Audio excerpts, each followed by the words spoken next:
안녕하세요. 이세라 지니아가 답니다. 요한묵시록과 함께한 우리의 긴 여정도 이제 정말 슬슬 끝이 보이고 있습니다. 요한묵시록은 위기와 혼란의 시대에 희망을 전하기 위해 쓰여진 성경이라는 이야기를 듣고 이 여정을 시작했었습니다. 마침내 찾아올 새 하늘, 새 땅은 그리스도의 부활을 통해 이미 보증된 약속입니다. 우리에게 거저 베푸신 은총의 선물을 확인하는 시간, 오늘도 안병철 베드로 신부님과 함께합니다. 신부님 안녕하세요. 안녕하십니까? 환영합니다. 그리고 오늘도 스튜디오를 가득 메워주신 방청객 여러분과도 인사 나누겠습니다. 반갑습니다. 지난 시간에 우리는 우리가 행한 행실로만 심판을 받는 게 아니라 하느님께서 거저 베푸시는 은총이 더해진다는 사실을 확인했습니다. 오늘은 이 새하늘과 새 땅은 무엇인지 또 새롭다는 것은 과연 어떤 의미를 담고 있는지 살펴보겠습니다. 오늘도 신부님의 시작 기도로 출발하겠습니다. 예, 오늘 시작 기도는 이사야서 65장 17절에서 19절까지입니다. 성부와 성자와 성령의 이름으로 아멘. 보라, 나 이제 새하늘과 새 땅을 창조하리라. 예전의 것들은 이제 기억되지도 않고 마음에 떠오르지도 않으리라. 그러니 너희는 내가 창조하는 것을 대대로 기뻐하고 즐거워해라. 보라, 내가 예루살렘을 즐거움으로 그 백성을 기쁨으로 창조하리라. 나는 예루살렘으로 말미암아 즐거워하고 나의 백성으로 말미암아 기뻐하리라. 그 안에서 다시는 우는 소리가 울부짖는 소리가 들리지 않으리라. 영광이 성부와 성자와 성령께 성과 같이 이제와 항상 영원히 아멘. 성부와 성자와 성령의 이름으로 아멘. 안녕하십니까? 안녕하세요. 예, 드디어 새하늘 새 땅에 관한 묵시록 21장의 내용을 시작을 합니다. 자, 끝이 보인다고 얘기하는데 끝은 늘 새로운 시작의 그 순간이 아닌가 싶습니다. 그 내용을 우리가 오늘 이제 같이 볼 텐데 21장 1절에서 보면 나는 또 새하늘과 새 땅을 보았습니다. 첫 번째 하늘과 첫 번째 땅은 사라지고 바다도 더 이상 없었습니다. 그리고 거룩한 도성 새 예루살렘이 신랑을 위하여 단장한 신부처럼 차리고 하늘로부터 하느님에게서 내려오는 것을 보았습니다. 우리가 지금까지 보았던 내용과는 전혀 다른 새로운 내용이 전개되고 있는 이 모습을 우리는 지금 접하고 있습니다. 그토록 기다려왔던 새로운 세상의 재건에 관한 이야기입니다. 새 하늘, 새 땅. 여기에 기본 개념은 이사야서 65장 17절에서 가져온 겁니다. 시작 기도 때 제가 읽어드렸죠. 새 하늘, 새 땅을 만들겠다고 하시는 바로 그 내용에서부터 묵시록에 이 내용이 나온 겁니다. 자, 이사야서 예언으로 거슬러 올라가는데 우선 이사야서를 우리가 조금 이해할 필요가 있어요. 이사야서는 66개 장으로 형성이 되어 있습니다. 그 1장에서 39장까지를 제1 이사야서라고 하고 40장에서 55장을 제2 이사야서, 56장에서 66장을 제3 이사야서라고 해요. 시기적으로 보면 바빌론으로 유배를 떠나기 이전까지가 제1 이사야서가 쓰여졌던 시기고 바빌론에서 유배 생활했던 시기가 제2 이사야서입니다. 그러니까 제2 이사야서 그 내용 속에 우리가 너무나도 잘 아는 사순절 때 늘 접하는 고통받는 주님의 종에 관한 이야기가 담겨져 있어요. 그리고 제3 이사야서는 바빌론 유배를 마치고 본토로 돌아온 이후의 시기입니다. 그러니까 굉장히 긴 시기입니다. 바빌론에서 유배만 50년을 살았으니까 그 시기를 따지면 굉장히 긴데 그거를 이사야가 그렇게 오랫동안 살아가지고 다 썼느냐? 그건 아니고 이사야서의 사고가 담겨져 있는 내용으로 이렇게 보여지기 때문에 그냥 이사야서라고 묶어서 그냥 얘기하고 있는 겁니다. 그중에서 오늘 읽어드렸던 것은 제3 이사야서에 관한 거니까 유배 이후죠. 그리고 유배 이후는 뭐냐? 50년 동안 유배 삶을 살고 돌아왔으니까. 그리고 이 유배 삶이 왜 중요하냐면 이스라엘 백성에게 있어서 이집트로부터 해방을 체험한 이후에 하나의 민족으로서 자리매김하고 그리고 하나님의 백성으로서 삶을 영위해오다가 바빌론의 침략을 받으면서 예루살렘 성전이 완전히 파괴되거든요. 첫 번째로 예루살렘 성전이 완전히 파괴되는 거예요. 이제 두 번째가 묵시록의 배경이 될 수 있는 70년도에 와서 로마에 의해서 파괴가 되죠. 그러니까 첫 번째로 예루살렘 성전이 파괴됐을 때 이스라엘 사람들은 얼마나 놀랬겠어요. 또 얼마나 많은 상처를 받았겠어요. 그리고 그들 머릿속에는 순간적으로 선조들이 겪었던 에집트에서의 종살이를 떠올릴 수밖에 없었던 거죠. 유배를 또 떠날 수밖에 없었으니까요. 키로스의 칙령에 의해서 본토로 돌아오게 되고 돌아와 보니까 성전은 온데간데 없어요. 폐허가 돼버렸어요. 가장 중요한 것은 뭐냐? 성전을 재건하는 일이에요. 이거는 건물로서의 성전 재건에 그치는 것이 아니라 이스라엘 백성에서 성전은 하느님 현존의 장소예요. 하느님이 거기 계신다라고 이스라엘 백성은 믿었고 지성소에 하느님이 거처하신다고 늘 인식하고 있었거든요. 그래서 하느님이 거처하시는 장소를 새롭게 만들어야 된다. 바로 이게 성전 재건입니다. 그러니까 이사야서의 이 내용들은 이스라엘 백성들이 감내해야만 했던 유배의 고통스러웠던 삶의 순간들을 다시 요약해주고 거기서부터 시작해서 유배의 고통이 끝나게 되면 본토로 돌아갈 수 있을 것이다라는 희망의 메시지를 전해주는 겁니다. 그러니까 종살이를 하더라도 언젠가는 하느님께서 우리를 당신이 마련해 주신 땅으로 데려가실 것이라는 희망이 있으면 그 어려움과 고통은 다 이겨낼 수 있는 겁니다. 그래서 예언자들은 끊임없이 백성들을 나무라기도 하지만 희망의 메시지를 선포했던 거예요.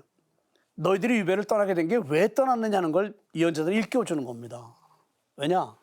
하느님 말씀 듣지 않았고 하느님께 등 돌리고 우상 숭배하고 이런 결과가 결국 유배를 떠날 수밖에 없는 그런 것이었기 때문에 백성들의 잘못이 뭐냐 하는 걸 일깨워주고 질책을 하면서도 한 걸음 더 나아가서 희망의 메시지, 다시 말해서 본토로 돌아가서 갈 수 있을 것이라는 그런 메시지를 전해주는 겁니다. 자, 유배로부터 유배 삶을 마치고 본토로 돌아가게 되면 그 옛날보다 훨씬 더 아름답고 훨씬 더 웅장하고 그런 성전을 재건해야 되겠다. 여기에 모든 백성들의 영향을 모아야 되겠다. 이게 예언자들의 생각이었습니다. 그래서 백성들을 격려하고 고무했던 거죠. 또한 동시에 이스라엘 백성들은 자기네들이 건립하고 하느님이 거처하실 수 있도록 마련했던 지상에서의 성전이 얼마나 불완전하고 부서지기 쉬운 것이었는가 하는 걸 깨닫는 계기가 됐던 거죠. 유배는 물론 고통스러운 일이지만 한편으로는 영원히 하느님께서 자신들이 만들어 놓은 성전에 거처하실 것이라고 생각했었는데 한순간에 폐허가 되어버렸거든요. 그러니까 자기네들이 만든 성전이 얼마나 부서지기 쉬운 것이었는가, 얼마나 불완전한 것이었는가 하는 걸 깨닫게 됩니다. 그러면서 예언자들의 희망의 그 목소리에 귀를 기울이는 가운데 이제 성전 재건에 온 힘을 쏟아붓는 거죠. 그렇다고 한다면 이렇게 쉽사리 부서지기 쉬운 성전이 아니라 완전한 성전, 부서지지 않을 성전, 이 성전을 우리가 언제 재건할 수 있겠느냐? 이게 본토로 돌아온 유배로부터 돌아온 이스라엘 백성들의 관심사였던 거죠. 자, 창세기로 다시 한번 돌아가 보죠. 하느님께서 창조하신 세상은 완전한 세상이었어요. 그죠? 영원히 살 수 있는 세상이었어요. 근데 어찌 됐든 간에 인간의 왜곡된 행위 때문에 결국은 영원한 세상이 이제 죽음이 스며드는 세상이 되어버렸죠. 즉 한계 상황을 맞이해야 되는 그런 세상이 되어버린 거예요. 그렇다고 한다면 묵시록의 세계는 새하늘 새 땅은 도대체 뭐냐? 창세기 내용을 근거로 해서 본다면 인간에 의해서 왜곡된 세상을 원래 하느님께서 만드신 창조된 세상으로 되돌려 놓는 이게 새하늘 새 땅입니다. 조금 이따 다시 말씀드리겠습니다만 하느님께서 세상을 창조하시고 그 세상 인간에서 왜곡돼서 진짜 얼룩지고 살 수 없는 그런 땅이 됐다. 그러니 더 이상 볼 수가 없다. 그래서 완전히 다 없애버리고 새로운 땅과 새로운 하늘을 만들었다. 우리는 쉽게 그렇게 생각할 수 있어요. 그렇다고 한다면 하느님에 대한 인식이 달라져야 되겠죠.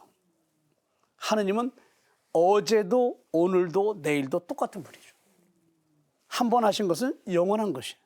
그건 당신이 영원한 세상으로 만들었는데 인간에 의해서 왜곡됐다고 해서 그 세상을 파멸시켜버리고 새로운 세상을 만든다? 그건 그러면 하느님이 첫 번째 만든 세상에 대한 실패를 당신이 자인하는 꼴이 되는 거예요. 그건 있을 수가 없는 거예요. 그래서 새 하늘 새 땅이라고 하는 이 표현에서 우리는 잘못하면 잘못된 해석의 길로 갈 수가 있어요. 그 의미를 우리가 정확하게 알아들어야 되는데 결국 왜곡된 세상이라는 뭐냐? 죽음이 스며든 세상이잖아요. 그럼 이 죽음이 더 이상 지배하지 않는 세상, 이 세상이 첫 번째 하나님께서 만든 세상이에요. 그런데 우리가 지금 묵시록 쭉 봐온 동안에 죽음을 소멸시킨 분이 있었죠. 없애버린 분이 있었어요. 누구예요? 그리스도죠. 그리스도의 부활이 죽음을 소멸시켜버렸어요. 그리고 영원한 생명을 시작하신 거예요. 즉 죄에 물들어 죽을 수밖에 없었던 인간성을 다시 회복시켜준 겁니다. 그런 연후에 나온 메시지거든요. 이 내용이 요한묵시록이 새 하늘 새 땅을 본 겁니다. 지금 환시를 통해서. 그러니까 여기서 새 하늘 새 땅이라는 이 개념 속에는 파스카적인 의미가 담겨져 있는 거예요. 즉 그리스도의 부활을 통해서 새롭게 원래 창조된 모습으로 되돌아간 세상, 죄에 물들어서 죽을 수밖에 없는 우리 인간이 영원히 살 수 있도록 새로운 길을 열어준 그 세상. 그래서 파스카적인 의미가 이 안에 담겨 있는 겁니다. 그렇다고 본다면 요한묵시록의 메시지는 에제키엘서나 이사이야서에서 희망의 메시지로 전해준 내용을 뛰어넘는 겁니다. 에제키엘서 42장에서는 파괴된 예루살렘 성전 재건에 대한 희망의 메시지를 전해주는 것이고요. 그래서 이스라엘 백성들이 좀 더 활기차게 용기를 가지고 살아갈 수 있도록 그런 메시지를 전해준 것이고, 이사야 65장 17절 이하는 영원히 종살이 할 것이 아니고 하느님께서 정하신 날 본토로 돌아갈 수 있을 것이다 라는 귀환에 대한 희망을 주고, 본토로 돌아가면 하느님이 거처하실 성전을 새롭게 지을 수 있을 것이다 라는 그런 메시지를 전달해 준 거예요. 그러니까 에제키엘서나 이사야서는 이스라엘 백성의 현실 역사 안에서 그들이 겪고 있는 고통을 직시하면서 그 고통을 뛰어넘어서 하느님의 백성으로 살아갈 수 있는 길을 열어주실 것이라는 희망 메시지를 전해준 겁니다. 그런데 그걸 한 단계 더 뛰어넘는 게 뭐냐? 바로 묵시록의 메시지입니다. 그러니까 여기서의 새하늘 새 땅은 파스카적인 새로운 의미로서 이렇게 전달이 되는 메시지입니다. 예언자들은 본토로 돌아오게 되면 더 새롭고 더 튼튼하고 더 완전한 그런 성전을 재건할 수 있을 것이다 라고 예언하면서 희망의 메시지를 전달해 줬거든요. 물론 이거는 근본적으로 내면적인 의미에서는 종교 의식의 정화입니다. 예루살렘이 왜 멸망했느냐? 왜 패망했느냐? 이스라엘 백성이 우상숭배에 빠졌기 때문이에요. 그러니까 순수하게 하느님 백성으로서 하느님께 드려야 될 경신례를 우상에게로 되돌리는 거니까 결국 종교의식이 완전히 망가진 거죠. 그러니까 새로운 성전을 짓는다는 것은 뭐냐? 그 안에서 또 경신례가 이루어질 거잖아요. 하느님을 경배하고 하느님께 찬미를 드리고 그럴 거 아니에요. 그러니까 새로운 성전에서 하느님께 드리는 찬미는 그 옛날 우상숭배 유혹에 빠져서 잘못됐던 종교의식과는 다른 차원의 것이 되겠죠. 결국 종교의식의 정화라고 볼 수 있어요. 성전의 재건이라는 거.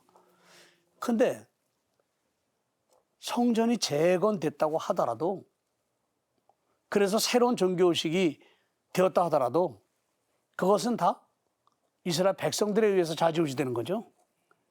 그것 자체가 완전한 거 아니잖아요. 그걸 행하는 사람이 누구냐? 이스라엘 백성들이니까요.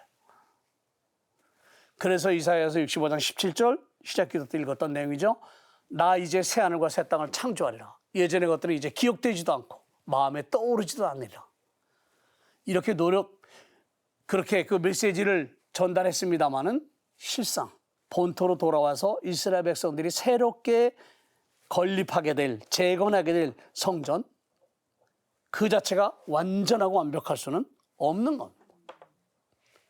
더 근원적인 문제, 더 근원적인 새로움, 바로 그것이 새하늘 새 땅에 담겨져 있는 의미입니다. 그런데 여기서 이제 두 가지 문제가 제기돼요. 그렇다고 한다면 하느님께서 첫 번째로 창조하신 영원한 생명이 머무는 그런 창조된 세상은 소멸된 것이냐 하는 문제.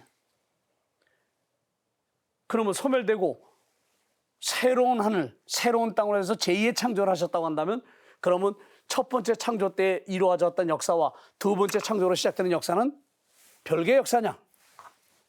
역사의 불연속성. 이거 우리가 어떻게 이해를 해야 될 것이냐. 굉장히 중요한 문제라고 생각이 돼요. 창세기에서 보면 각각의 사물들을 창조하신 다음에 뭐라고 하셨어요? 모든 것이 참 좋았다. 이게 하느님께서 하신 말씀이에요. 생겨나라 하시고 보시니 좋았다. 그리고 마지막엔 모든 것이 좋았다 그랬어요. 완전 그 자체다. 그런데 그렇게 완전하다고 스스로 말씀하신 그 창조의 역사가 그분에 의해서 새롭게 다시 창조된다고 한다면 그 하느님은 거짓말쟁이죠. 당신 업적을 스스로 부정하는 것이 되는 거예요. 무슨 말인지 이해하시겠죠? 하느님께서 손수 만드신 세상, 그러나 그 세상에 실제로 살아가고 있는 인간들은 자신이 주인이냐?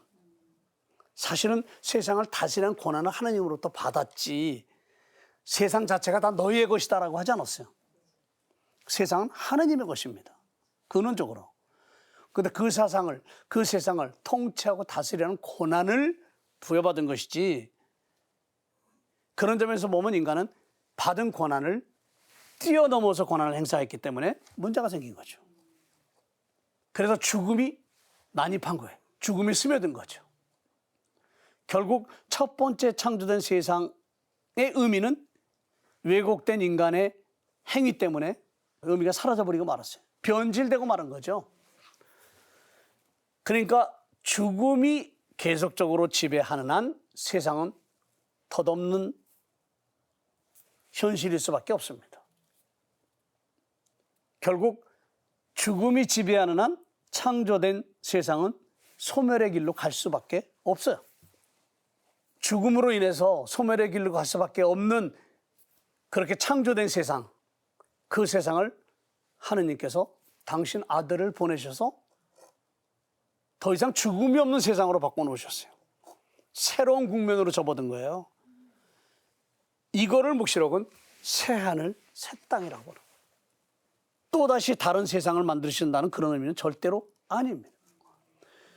그리스도의 부활과 더불어 죽음은 사라졌어요. 21장 4절에서 보세요. 그들의 눈에서 모든 눈물을 닦아주실 것이고 다시는 죽음이 없고 다시는 슬픔도 울부짖음도 괴로움도 없을 것이다. 이전 것들이 사라져버렸기 때문이다. 그러니까 그리스도께서 부활하시기 이전까지의 세상은 인간의 탐욕에 의해서 왜곡되고 그래서 죽음이 잠입한 그런 세상이에요. 그 역사 안에서의 마지막 지점은 늘 죽음이었을 수밖에 없었습니다. 그런데 그리스도께서 이렇게 죽음을 없애버리셨어요. 죽음이 사라졌다는 것은 뭐냐?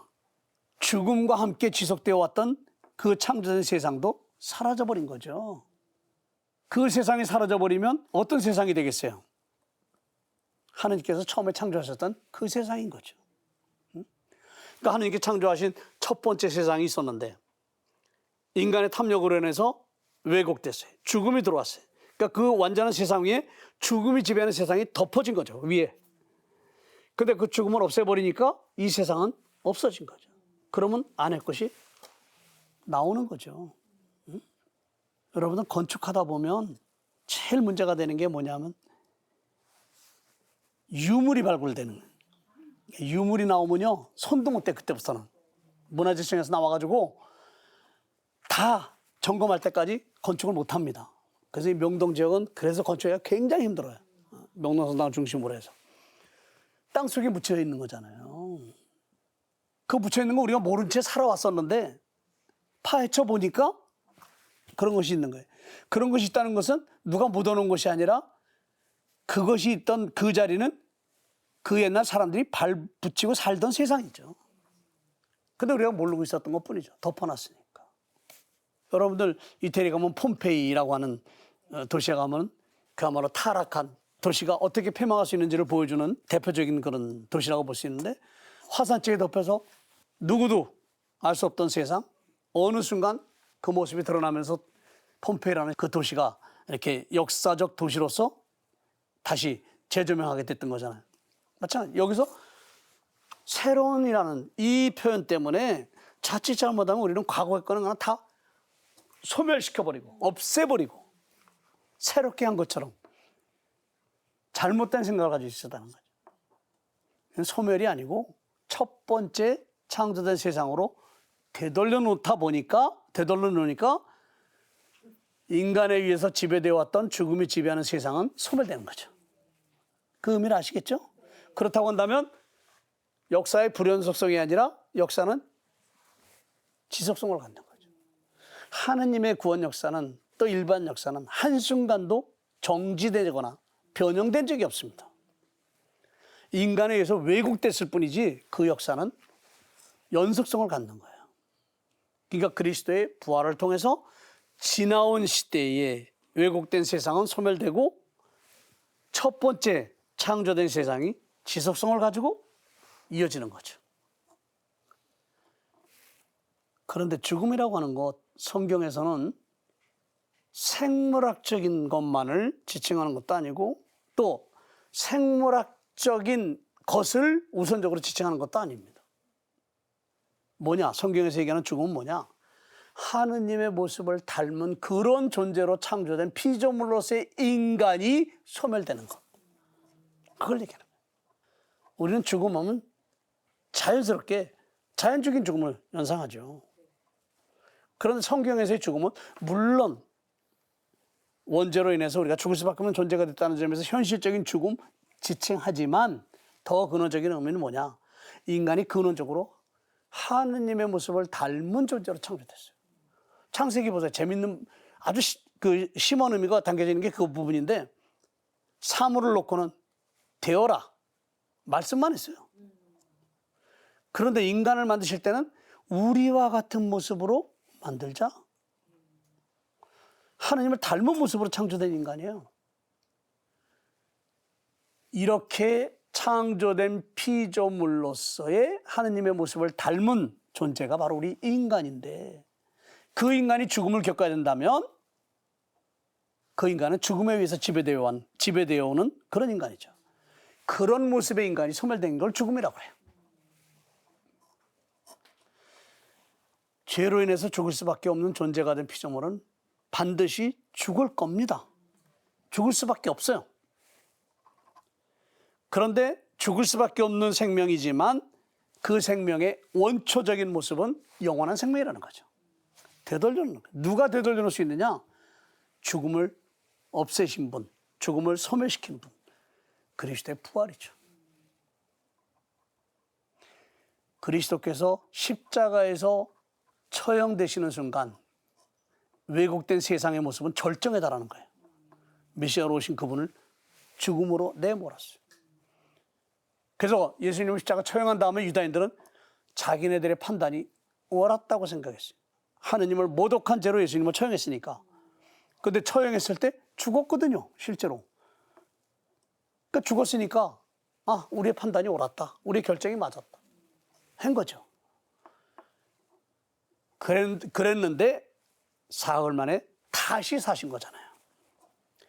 이 다시 사셨다고 하는 이 부활의 의미는 뭐냐? 우선적으로 유다인들, 지도자들이 내린 판단과 인간의 결정이 잘못되었음을 확인시켜주는 사건이고, 인간에 의해서 왜곡되어 왔던, 그래서 인간을 죽음으로 내몰았던 지난 역사는 다 소멸되는, 그리고 원초적으로 창조됐던 첫 번째 세상이 다시 그 모습을 드러내는 이 시대가 열렸다는 걸 보여주는 겁니다.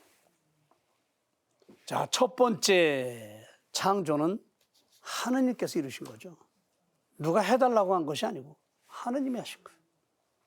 완전한 세상. 그 세상을 통치하고 다스리는 권한 인간에게 주어졌으니 인간은 모든 피조물 위에 지구의 위치를 점유하게 된 거죠. 근데 우리가 잘 아는 것처럼 그런 하느님을 잊은 채 인간은 자신이 주인이라고 생각하고 자신의 것이라고 생각하고 그 결과가 결국은 물론 뱀의 유혹이 있었습니다만 하느님과 같아지고자 했던 이 욕심 때문에 하지 말라는 걸 하게 된 거죠. 그러니까 사과를 따먹는 게 뭐가 그렇게 중요하겠어요? 상징일 뿐이야. 그러나 그 근저에는 뭐가 있느냐? 이거를 먹게 되면 너는 하느님과 같아질 것이다. 이거거든요. 사실 우리 초세계 순교자들이 얼마나 많이 생겼어요. 우리나라에 양산됐어요. 그러면 배교를 강요할 때 그냥 상본 하나 놓고 너 이거 밟고 가라. 그러면 배교로 인정을 해준다. 아무것도 아니지 밟는 게 무슨 행위겠어요? 행위는 별거 아니지만 그 행위에 담겨져 있는 의미는 뭐냐? 바로 하느님과 같아질 것이다라는 이 인간의 욕심이죠.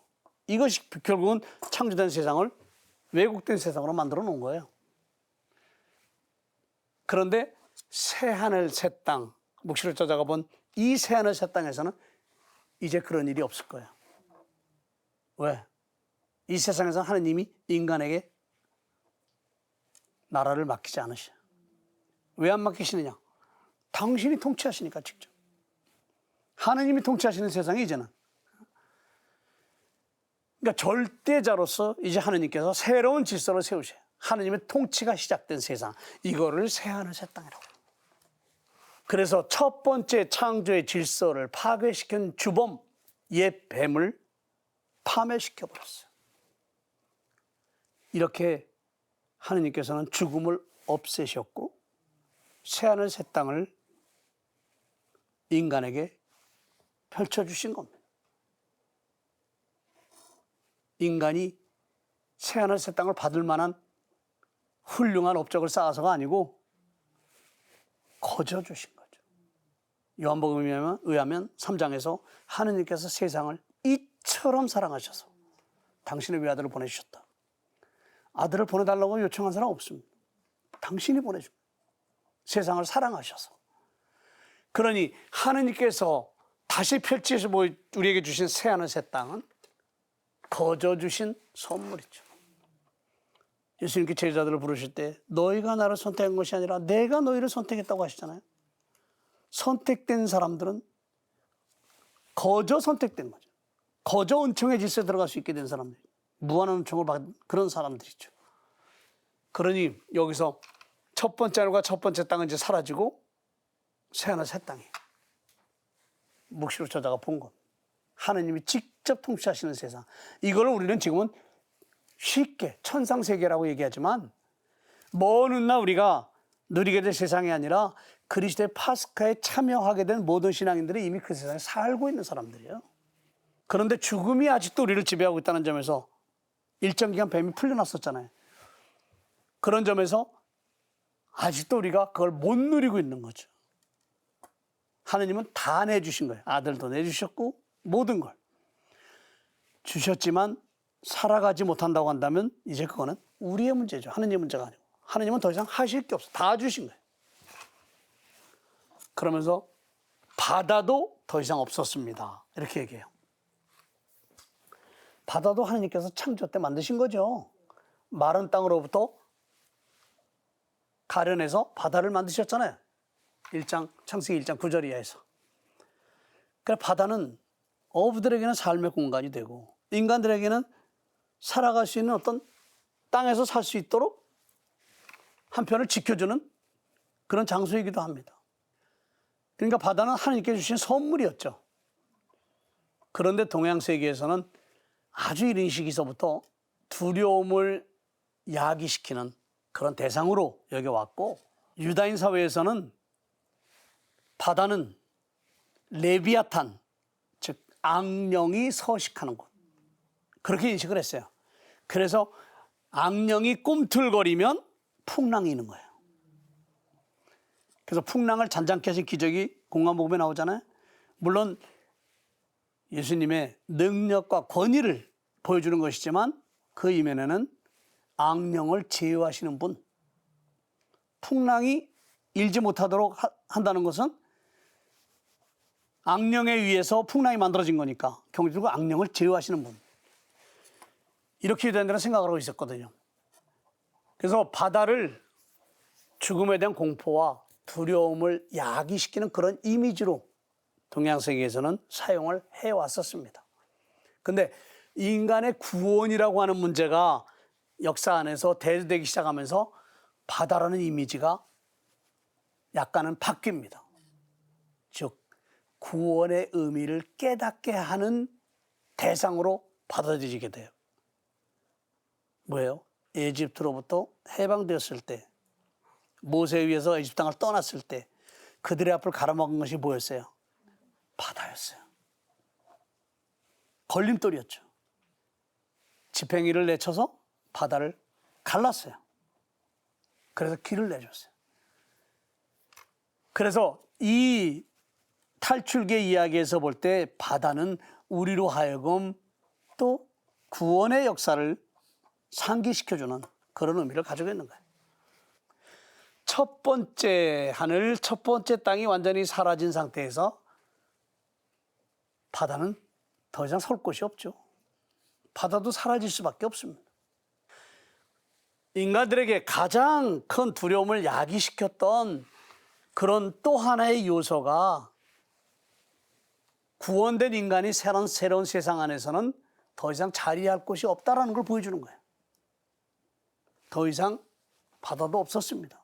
그러니까 새 하늘 새 땅에는 인간에게 두려움을 야기시키거나 공포심을 자극할 수 있는 어떤 것도 존재하지 않는다는 거죠. 자, 눈앞에 펼쳐진 새 하늘 새 땅의 새로운 세상, 곧 하느님의 세상을 바라보는 순간 묵시록 저자의 시선은 어디를 향하느냐? 거룩한 도성 새 예루살렘을 향합니다. 새로운 거룩한 도성. 자, 다 거룩한 도성이고 또 새로운 그런 도성으로서 지금 묵시록 저자가 시선을 보내고 있는 이 순간 이 예루살렘은 새하늘 새 땅에 있는 예루살렘을 얘기해요. 하느님으로부터 나와서 하늘에서 내려오는 성전입니다. 인간의 손에 의해서 만들어진 그런 성전이 아니죠. 하늘로부터 하느님에게서 나오는 성전입니다. 세상이 온전히 쇄신됐어요. 이제 인간이 하느님께 경신례를 하기 위해서 하느님 거처지를 만들고 그래서 성전을 세워야 될 필요성이 없는 새로운 세상. 첫 번째 창조 때의 그 세상. 이 세상이 열렸어요. 새로운 예루살렘은 새로운 세상의 중심지로서 그 모습을 드러내는 거죠. 그 세상에서 예루살렘이 신랑을 위하여 단장한 신부처럼 차리고 하늘로부터 하느님에게서 내려오는 것을 봤다. 참 표현이 멋있잖아요. 이 성경에서 자주 만날 수 있는 게 신랑과 신부, 부부의 관계예요. 그리고 여기서 새로운 예루살렘이 하늘로부터 내려온 거예요. 거저 주어진 거예요. 선물이에요, 이제는. 그런데 재밌는 건 뭐냐? 예루살렘은 도성이잖아요. 근데 바로 이어지는 내용, 신랑을 위하여 단장한 신부처럼 여인의 이미지로 바뀝니다. 도성의 이미지가 여인의 이미지로 바뀌어서 설명이 되고 있어요. 이거는 유다인 전승에서 나온 거예요. 여기서 갑자기 생긴 것이 아니고. 이사야서 55장 1절에서 2절을 보면 깨어나라 깨어나라 시온아 힘을 입어라. 거룩한 도성 예루살렘아 내 영화의 옷을 입어라. 할례받지 않은 자와 부정한 자가 다시는 너에게 들지 않으리라. 포로가 된 예루살렘아 먼지를 털고 일어나라. 포로가 된 딸 시온아 너의 목에서 굴레를 벗어버려라. 예루살렘을 시온의 딸이라고 이사야에서 표현하고 있어요. 그러니까 이미 이사야서에서는 도성 예루살렘을 여인의 이미지로 이렇게 바꿔서 설명을 하고 있는 걸 우리는 볼 수 있습니다. 그런가 하면 에제키엘서 16장에서 보면 또 이 여인이 얼마나 화려한 그런 모습을 하고 있었는가 하는 걸 우리가 볼 수 있는데 16장 11절 이하에서 장신구로 치장해 주었고 두 팔에는 팔찌를, 목에는 목걸이를 걸어주고 코에는 코걸이를, 두 귀에는 귀걸이를 달아주었으며 머리에는 화려한 면류관을 씌워줬다. 여담이긴 합니다만은 요새 일부 여성들 보면 귀걸이도 하고 코걸이도 하고 그 다음에 요 인중에도 하고 혀에도 하고, 이게 새로운 게 아니고 구약에 이미 나온 거예요. 그게 인간의 욕망이라는 거는 시대를 초월해서 그냥 똑같은 게 돌고 돌지 않는가 싶습니다. 그런데 이 표현이 왜 여기 나오느냐? 예루살렘을 묘사하기 위한 거거든요. 화려한 예루살렘의 모습을 묘사하기 위해서 이렇게 여인의 이미지를, 그러니까 여인의 이미지, 화려함을 묘사할 때는 여인의 이미지로 써요. 남성의 이미지를 써가지고 화려함을 얘기한 사람 하나도 없어요. 응? 그런데 어린 양을 위해서 단장한 여인은 단촐한 모습이에요. 금과 보석으로 장식했던 여인의 모습이 묵시록에서는 누구였어요? 대탕녀였죠. 근데 어린 양의 신부인 그리스도, 이분의 모습은 단아한 여인의 모습입니다. 사실 대탕녀, 자기를 치장하기 위해서 모든 걸 다 쏟아부은 그런 모습이었습니다. 그것이 사라지면서 이제 불행이 시작됐던 거죠. 그러니까 결국 대탕녀에게 있어서 행복의 원천은 물질이었어요. 나는 어자에서 울려나오는 큰 목소리를 들었습니다. 보라, 이제 하느님의 거처는 사람들 가운데 있다. 하느님께서 사람들과 함께 거처하시고 그들은 하느님의 백성이 될 것이다. 하느님 친히 그들의 하느님으로서 그들과 함께 계시고 그들의 눈에서 모든 눈물을 닦아주실 것이고 다시는 죽음이 없고 다시는 슬픔도 울부짖음도 괴로움도 없을 것이다. 이전 것들이 사라져버렸기 때문이다. 거의 결론 같아요. 자, 새하늘 새 땅, 죽음이 더 이상 지배하지 않아요. 그리고 새 예루살렘이 인간의 손에서 이제 만들어지지 않아요. 하느님이 직접 하늘로부터 우리에게 내려보내줘요. 근데 그 새 예루살렘이 어떤 모습이냐? 단장한 신부와 같은 모습이에요. 인격화된 모습이죠. 어자에서 들려오는 소리 뭐예요? 하느님의 거처는 사람들 가운데 있다. 이제 하느님이 인간들 가운데 들어왔다. 이런 표현이에요. 자, 하늘로부터 올려오는 큰 목소리, 누구의 목소리인지 모르지만 어자에서 들리는 목소리라고 할진데 하느님일 수밖에 없죠. 주인공이 누구냐? 목소리 주인공. 뭐 두말의 여지없이 하느님이라고 구체적으로 지적하지 않아도 하느님인 걸 우리는 압니다. 어제에서 하시는 말씀이니까 준엄한 그리고 중요한 그런 메시지를 전달하는 거예요. 그러니까 교황님께서 그리스도 신자들을 위해서 수도시 많은 칙서를 발표하죠. 칙령들을 칙서를 발표하셔요. 담화문도 발표하시고. 그런데 신앙에 관한 아주 중요한 것은 어자에 앉아서 발표하시는 거예요. 그냥 아무 데나 써서 발표한다고 해서 그것이 다 신앙에 유효한 그런 문서가 아니에요. 그러니까 문서의 종류 굉장히 많습니다. 그래서 다 격식이 있는 거예요. 중요도에 따라서 격식이 다 갖춰지는 거죠. 그중에 지고의 권위가 뭐냐? 어자에 앉은. 어자에 앉은 것은 그 어자가 하느님의 자리잖아요. 그래서 여러분들 명동순회에 가면 우리 교구장님의 자리가 있죠. 교구좌라고 하죠. 교구장님의 자리. 그래서 교구좌라 그러는 거예요. 주교좌라 그러는 거예요. 거기서 앉아서 하시는 것과 그냥 서서 그냥 평범하게 하는 내용은 다른 거예요, 근본적으로. 그러니까 여기에 이제 하시는 말씀의 중요성이 얼마나 큰 것인가 하는 걸 우리가 여기서 엿볼 수 있어요. 자, 하느님이 인간들 가운데 있고 인간들과 함께 거처하고 인간들은 하느님의 백성이 될 것이다. 하느님과 인간과의 관계 설정에 관한 내용이에요. 그리고 인간들 안에 거쳐요. 그리고 그들의 백성이, 그들은 하느님의 백성이. 내적인 친밀성이죠. 자, 인간과 하느님과의 내적인 친밀성을 표현하기 위해서 거룩한 도성, 또 신부인 예루살렘, 이런 표현들을 같이 써서 얘기를 하고 있는 겁니다. 그러면서 여기에 거처라고 하는 표현을 쓰고 있어요. 장막. 에집트로부터 해방됐을 때 40년 동안 광야를 횡단했잖아요. 그때마다 그들은 장막을 짓고 멈춰섰고요. 거기에 하느님이 거처할 수 있는 장막을 지었어요. 또 계약의 길을 들고 왔으니까요. 결국 구약 성서의 핵심적인 주제들이 여기 다 다시 또 담겨지고 있는 거예요. 이거는 에제키엘서 37장, 즉갈에서 8장, 레위기 26장, 여기의 내용들을 모아서 여기다 써요. 어느 것 구체적으로 하나만 갖다 쓴 게 아니라 이 세 개의 예언서 속에 나오는 내용들을 그냥 의미적으로만 다 담아서 여기다가 모아놓고 있습니다. 그 중에서도 특별히 하느님은 그들의 하느님이 되실 것이고 그들은 그분의 백성이 될 것이다.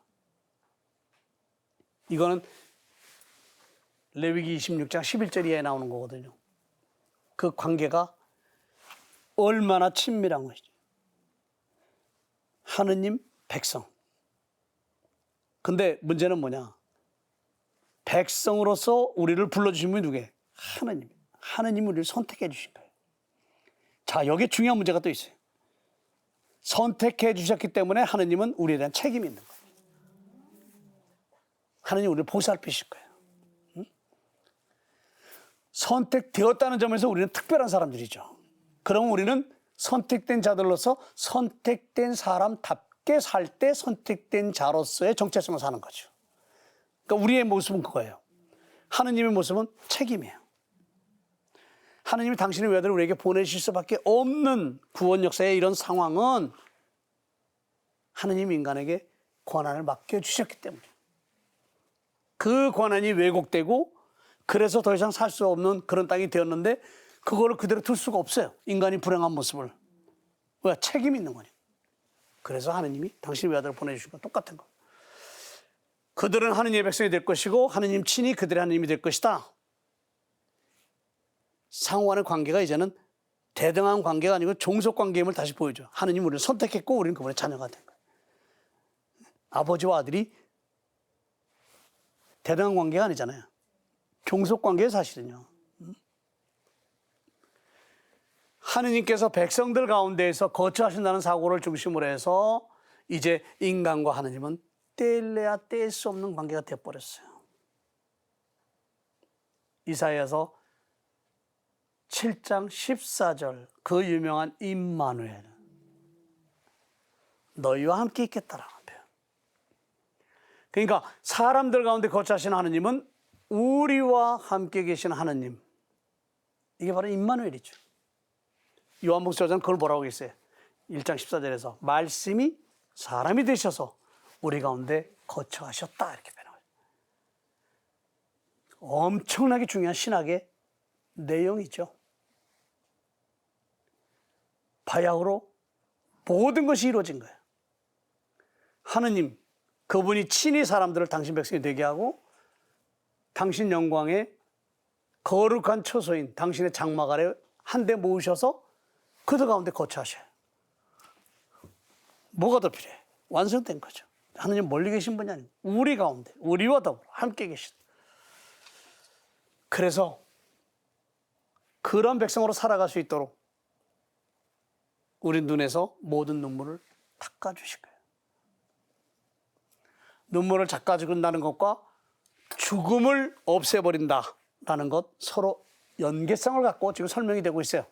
죽음이 우리에게 눈물을 쏟아내게 하는 근본 원인입니다. 그걸 없애주면 눈물이 더 이상 있을 수가 없어요. 결국 죽음이 우리에게 가져다주는 고통이 얼마나 큰지를 이 표현을 통해서 확인시켜주고 그래서 하느님은 우리에게 새 하늘 새 땅을 하늘로부터 내려서 우리의 삶의 공간으로 터전으로 주시는 겁니다. 20장 11절에서 보면 땅과 하늘이 그분 앞에서 달아나 그 흔적조차 찾을 수 없다라고 얘기하고 있고 20장 14절에서는 죽음과 저승이 불못에 던져졌다고 얘기하고 있고 21장 1절에서는 첫 번째 하늘과 첫 번째 땅은 사라져 바다도 더 이상 없었다라고 우리가 봤고 여기서는 이제 죽음이 다시는 없고 없을 것이다. 슬픔도 없을 것이다. 이렇게 얘기하고 있어요. 하나하나 차례차례 그렇게 했다는 얘기가 아니고 한순간에 다 이루어지는 거죠. 그러면서 묵시록 저자는 눈물, 여기에다가 죽음과 슬픔과 울부짖음과 괴로움, 이런 고통의 내용들을 다 연결을 시켰습니다. 그러면 바빌론이 사치스러움과 호화로움을 추구하다 결국 패망할 수밖에 없었잖아요. 바로 이건 죽음이죠. 바빌론은 멸망했어요. 또 슬픔은 뭐냐? 우리가 본 것처럼 선원들이 일시에 황폐해진 바빌론을 보고 외쳤던 바로 그 목소리입니다. 그게 슬픔이에요. 그럼 바빌론 선원들 다 같은 족속들 아니에요? 같은 부류에 속한 사람들. 울부짖음 뭐냐? 장례 때의 슬픔을 얘기하는 거잖아요. 동양에서는. 다섯 번째 대접이 짐승의 왕자에 쏟아 부어졌을 때 사람들이 고통스러워했던 모습. 이게 바로 울부짖음 괴로움. 이건. 그러니까 죽음과 슬픔, 울부짖음과 괴로움, 이 모든 원인은 한마디로 물질적인 부를 잃어버린 데서 오는 겁니다. 바빌론은 그 많은 물질을 가지고 화려함의 극치로서 제국을 만들려고 했어요. 다 없어졌잖아요. 상인들, 그 다음에 그 바빌론을 추종했던 모든 세력들, 바빌론이 패망하니까 아무것도 없잖아요. 그런데 바빌론과 상반되는 형태의 새로운 예루살렘에서는 죽음이 결코 없을 것이기 때문에 물질의 부재로 인해서 겪어야만 했던 죽음, 슬픔, 울부짖음, 괴로움 있을 수가 없죠. 그래서 사도 바울은 고린도서에서 뭐라고 얘기하냐? 누구든지 그리스도 안에 있으면 그는 새로운 피조물입니다. 옛것은 지나갔습니다. 보십시오. 새 것이 되었습니다. 이제 우리는 새 피조물이에요. 세례를 통해서. 그러니까 그리스도 안에 각 개인은 새로운 피조물이라는 점을 이 전체 내용을 통해서 우리에게 확인시켜줍니다. 묵시록의 독자들, 박해 직면에 있던 그들에게 두려워하지 마라. 새로운 세상의 시민이 바로 여러분이다. 더 이상 두려움도 슬픔도 울부짖음도 괴로움도 없는 이런 세상. 자, 하느님과 그리스도, 이분들이 역사 안에서 펼쳐 보였던 구원의 역사가 현실로 우리 앞에 펼쳐지고 있고 우리는 거기에 초대받은 그분의 자녀들이라는, 하느님의 자녀라는 세례성사를 통해서 우리가 깊이 새겨야 될 의미는 바로 우리는 새하늘 새 땅의 시민이 됐다는 거예요. 이거 이상 우리에게 또 다른 희망의 메시지는 있을 수가 없어요. 가장 강력한 메시지죠. 이 메시지가 오늘 우리를 살게 하는 가장 강력한 힘입니다. 네, 오늘도 시간 가는 줄 모르고 열띤 강의를 해주신 신부님께 큰 박수 부탁드립니다. 감사합니다. 오늘 강의 중에는 유독 그 여러분의 탄식이 많이 흘러나왔던 것 같습니다. 네, 여기저기서 이런 소리가 들렸는데요. 확실히 이 깨달음이 많은 이 시간에는 여러분의 반응도 다른 것 같습니다. 이제 다음 시간에는 새하늘 새 땅의 나머지 부분과 함께 새 예루살렘에 대해서도 알아보겠습니다. 모두가 기다리는 시간이죠. 마침 기도 듣겠습니다. 성부와 성자와 성령의 이름으로 아멘. 묵시록의 말씀을 듣고 묵상해왔던 지난 시간들 안에서 주님께서는 끊임없이 희망의 강력한 메시지를 전해주셨지만 실상 우리의 마음 안에서 두려움과 공포심을 떨쳐내지는 못했습니다. 주님의 준엄한 심판이 생명의 책에 기재된 대로 엄중하게 이루어질 것에 대한 두려움과 그에 따른 주님의 처벌에 대한 공포심이 저희 마음 한가운데 자리하고 있었기 때문일 것입니다. 그런데 휘몰아쳐왔던 거대한 폭풍우처럼 우리의 마음을 불안하게 하고 한없이 움츠러들게 했던 지난 1년의 시간들을 모두 잊게 하시려는 듯 주님께서는 평온하고 평화가 깃든 새로운 세상의 모습을 보여주십니다. 바람 한 점 없고 높고 푸른 하늘 아래 아무런 근심 걱정 없이 여유를 누리며 살아갈 수 있는 평온하기 그지없는 세상을 펼쳐 보여주십니다. 지금까지 이토록 우리 인간들을 두려움과 공포 속에 살게 했던 원인이 무엇이었는지를 되돌아보게 됩니다. 그것은 다름 아닌 하느님께서 이루신 모든 창조의 업적을 송두리째 없애버리기 위해 창조된 세상 안으로 침투한 부조리 그 자체이며 거대한 얼룩이라 할 수 있는 죽음이었습니다. 죽음이 세상 안으로 들어오게 한 것이 바로 우리 인간들이었음을 생각하면 공포심과 두려움 역시 우리 인간들이 만든 왜곡된 세상에 가져다 준 결과로 받아들이지 않을 수 없습니다. 이미 우리가 변질시켜 공포스럽고 불안한 삶의 공간으로 탈바꿈시켜 놓은 세상은 마치 인간이 주인인 것처럼 우리 인간들이 마음대로 힘과 능력을 행사해온 삶의 공간이었지만 죽음은 냉철하게 하느님을 잊은 채 살아온 인간의 교만과 오만을 꾸짖기라도 하듯 결코 인간에 의해 좌지우지될 수 없는 하느님의 창조 공간임을 깨닫게 해줍니다. 주님께서는 우리 스스로는 해낼 수 없는 변질된 세상을, 그래서 죽음을 삶의 끝자락에서 마주칠 수밖에 없는 그런 세상을 창조 때의 영원한 세상으로, 곧 죽음이 더 이상 설 곳이 없는 세상으로 되돌려 놓으시기 위해 당신 아드님 예수님을 몸소 인간이 되게 하시어 우리 가운데 거처하게 하셨습니다. 나아가 예수님께서는 죽음을 겪으셨지만 그분을 부활케 하심으로써 더 이상 죽음이 지배하는 세상이 아닌 하느님의 영원한 거처지가 되게 하셨습니다. 모든 것의 중심에 그리스도께서 계셨기에 우리 신약 백성들은 더없이 거룩한 천상세계의 새로운 세상을 이 지상에서 이미 살아갈 수 있게 되었습니다. 새하늘 새 땅은 지금 우리가 살아가야 할 하느님의 세상이요 영원한 행복이 자리하는 공간으로 주님께서 그리스도를 통해서 우리에게 펼쳐주신 세상임을 인식하고 그런 세상을 펼쳐 살게 해주신 주님께 감사하며 하루하루 살아가는 충실한 당신의 자녀들이 되고자 결심하며 주님께 찬미와 영광을 드립니다. 아멘. 성부와 성자와 성령의 이름으로 아멘. 수고하셨습니다.